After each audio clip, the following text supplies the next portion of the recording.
निशा उपाध्याय जी के हम आमंत्रित करब आप सबके बीच। बहुत ही बढ़िया बड़ा प्यारा गायिका हमन के बीच में निशा उपाध्याय जी उपस्थित बने। हम बड़ा आदर के साथ आपके आमंत्रित करतने आज अखिलेश भैया मिथिलेश भैया के आंगन में, आज अखिलेश भैया मिथिलेश भैया उन्नीस भैया के आंगन में बबुआ लोग के यज्ञोपवीत संस्कार के अवसर पर हम निशा उपाध्याय जी के बड़ा आदर के साथ आमंत्रित कर रहल बने। आपके अभिनंदन बा, स्वागत बा, वंदन बा।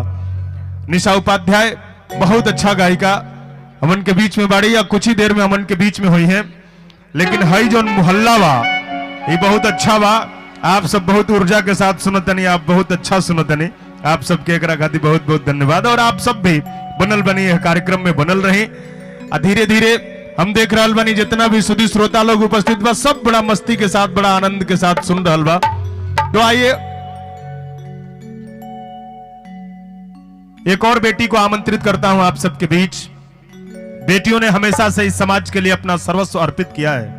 बेटी जब बहुत छोटी होती है तो अपने आंगन में अपने घर में तितली की तरह नाचती रहती है। जब थोड़ी बड़ी हो जाती है तो अपने मां के साथ घर के कामकाज में हाथ बटाती है। जब थोड़ी और बड़ी हो जाती है तो बाप की पगड़ी भाई की इज्जत बन जाती है। हम उसका विवाह बिना उसके पूछे बिना उससे जाने अपने खोज करके योग्य वर से उसका विवाह कर देते हैं। बेटी वहां भी कुछ नहीं बोलती, हम जिससे विवाह कर देते हैं वहां उसके साथ चली जाती है। ईश्वर की कृपा होती है, मां बनती है तो अपने पुत्र के लिए जीती है। यानी कि जब तक बेटी इस धरती पर होती है केवल दूसरों के लिए जीती चली जाती है, अपनी मर्जी कुछ नहीं पूछती। ये हमारी संस्कृति है, हमारे समाज की बेटियां हैं। उसी समाज से एक बहादुर बेटी को आमंत्रित करता हूं। निशा उपाध्याय जी कहां है भाई?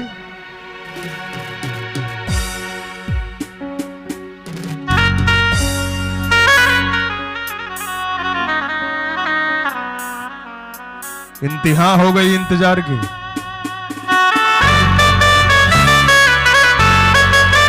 क्या बात है किशोर भाई, बाबूजान भाई।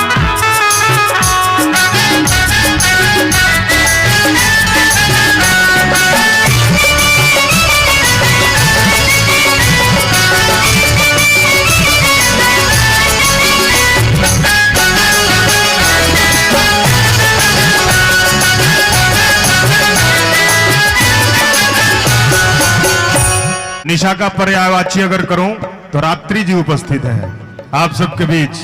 नहीं अभी सुबह नहीं हुआ है, अभी मध्य रात्रि चल रही है, 1 पौने 1 बज रहा है, 12:30 से थोड़ा सा ऊपर हो रहा है।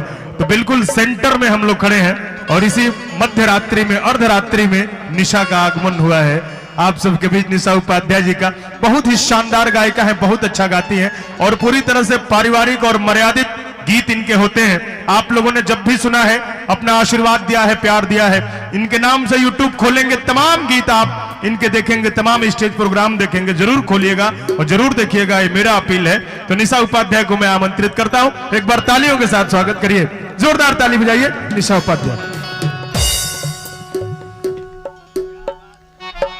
हेलो हेलो हेलो, थोड़ी सी हेलो।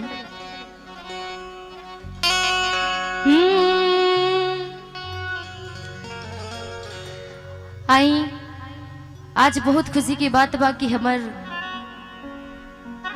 अखिलेश भैया और मिथिलेश भैया के घर पे इतना अच्छा कार्यक्रम रखल गया बा और इस सब के बीच में हमार भोजपुरी के आन बान शान आदरणीय भरत शर्मा जी बैठे हुए हैं।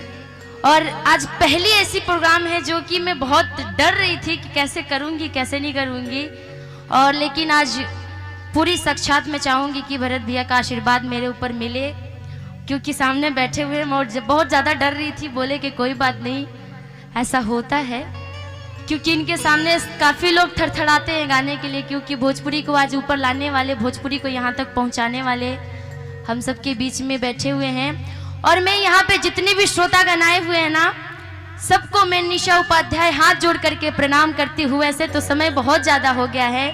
कहते हैं कि आज मैं मैया रानी की दरबार में सबसे पहले एक ऐसा काम करती हूँ। आज मैं मैया रानी की दरबार में एक ऐसा सबसे पहले काम करती हूँ। आप सभी श्रोतागणों को नतमस्तक प्रणाम करती हूँ। एक बार ताली से आशीर्वाद दे दीजिए। और बहुत सारे हमारे आज जितने भी सिंगर आए थे, बहुत कलाकार आ गए थे, जिसके कारण काफ़ी लेट से मौका मिला, लेकिन फिर भी ये हमारा घर का प्रोग्राम है। और आइए मैया रानी की दरबार में कहना है क्या।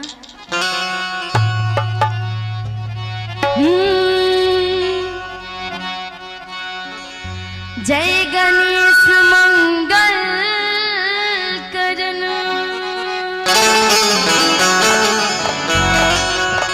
विघ्न हरन गणराज,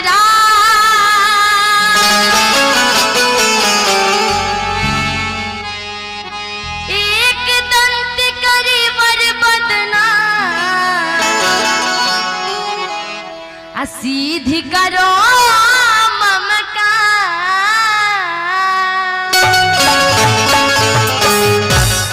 ऐसे कि कहल जाला कि देवों में देव महादेव के पुत्र गणेश जी के सबसे पहले आराधना करे के चाहिए।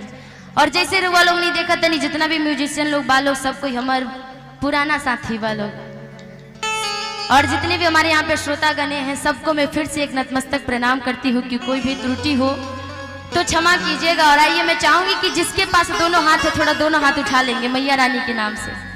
सभी लोग कहते हैं कि माँ के दरबार में वही भक्त सुपर होता है, माँ के दरबार में वही भक्त सुपर होता है जिन भक्तों का दोनों हाथ ऊपर होता है। तो आप सभी इतने सुपर हैं, प्रेम से बोलिए मैया शेरा वाली की। क्या बात है, भले संख्या कम है लेकिन दम है आप लोगों में, मानना पड़ेगा। और आइए सब मैया रानी के आशीर्वाद है और कहना है क्या। कि किसने सजाया अरे माँ का भवन। कहते हैं कि हम एक खुद मिट्टी के बनाए इंसान हैं, हम एक खुद मिट्टी के बनाए इंसान हैं क्योंकि हमको भी बनाने वाले भगवान हैं, लेकिन हम खुद उनके बनाए इंसान एक भगवान की मूर्ति बनाते हैं। कितनी बड़ी उनकी वरदान है हम लोगों के ऊपर, इंसान होकर के भी भगवान की मूर्तियां एक से एक बनाते हैं। और इसी को कवि ने कहा है क्या कि किसने सजाया कि माँ का भवन, भवन बड़ी प्यारा लागे। साउंड वाले भैया थोड़ा सा कम कर दीजिए, मंजूर है लेकिन ऐसे मत कीजिए। कि किसने सजाया माँ का भवन, किसने सजाया माँ का भवन, किसने सजाया माँ का भवन। भवन बड़ी प्यारा लागे, भवन बड़ी सोड़ा लागे, भवन बड़ी प्यारा लागे, भवन बड़ी सोड़ा लागे।